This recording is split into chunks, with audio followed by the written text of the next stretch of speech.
झरीपाडा इयत्ता दुसरी। एक गोष्ट आहे, लक्ष देऊन ऐका। पहाटे पहाटे कोंबडा आरवतो, झरीपाडा जागा होतो, हिरव्यागार डोंगराआडून सूर्य उगवतो। सूर्योदयाबरोबर डोंगर तांबूस किरणात न्हाऊन निघतो। सकाळ होताच सर्वजण आपापल्या कामाला लागतात। लोक विहिरीवरून पाणी भरतात, शेतकरी गाडीला बैल जुंपून शेतावर निघतात। बैलांच्या गळ्यातील घुंगरांचा मंजूळ आवाज सर्वत्र ऐकू जातो। मुले मुली आंबील पिऊन सायकलवरून शाळेला जातात। पाड्याजवळून झरा वाहतो म्हणून त्याचे नाव झरीपाडा पडले आहे। झरा डोंगरात उगम पावतो, तो मोठ्या ओढ्याला मिळतो।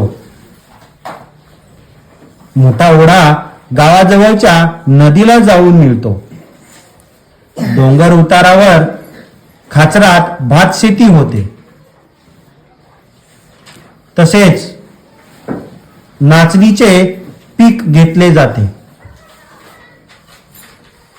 पाड्यावरील घरे छोटी छोटी आहेत। घराचे छप्पर गवताच्या पेंड्यांनी किंवा झावळ्यांनी शाकारतात। घरातील जमीन अंगण शेणाने सारवतात। भिंतीवर सुंदर सुंदर चित्रे काढलेली असतात, ती वारली चित्रकलेतील असतात। घरे आत बाहेर स्वच्छ असतात। घरातील भांडीकुंडी स्वच्छ असतात। परिसरात कोठेही कचरा नसतो। घराच्या बाजूला जनावरांसाठी गोठा असतो। कोंबड्यासाठी खुराडे असते। घरोघरी कुत्रा पाळला जातो।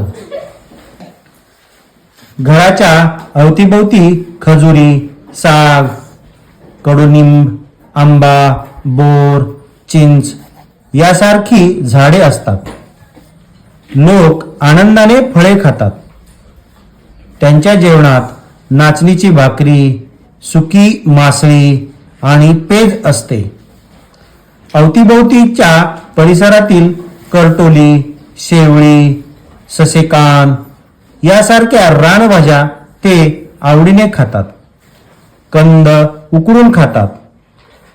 घरातील भिंतीला तारपा वाद्य टांगलेले असते। रात्रीच्या चांदण्यात तारपा वाजू लागला की मुले मुली नाच करतात।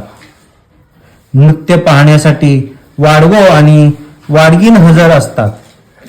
घरातील मोठ्या पुरुषाला वाडगो तर महिलेला वाडगीन म्हणतात।